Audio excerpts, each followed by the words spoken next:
तुम दूध मांगोगे, हम खीर देंगे। तुम कश्मीर मांगोगे, हम खीर देंगे।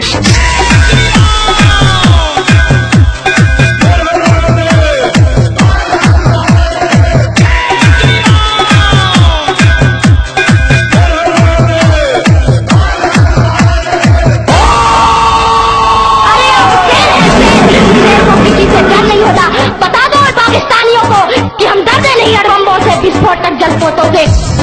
यार भेड़िए से डर सकती सिंगों की औलाद नहीं, भरतवंश के इस पानी की है तुमको पहचान नहीं।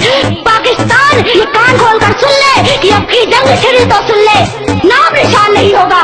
कश्मीर तो होगा लेकिन पाकिस्तान नहीं होगा।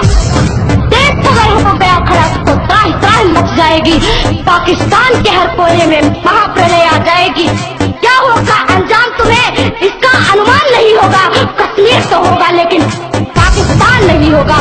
धारा हर मोड़ बदलकर लाहौर से गुजरेगी गंगा, इस्लामाबाद की छाती पर लहराएगा भारत का झंडा। फिर सदियों सदियों तक जिन्ना जैसा शैतान नहीं होगा।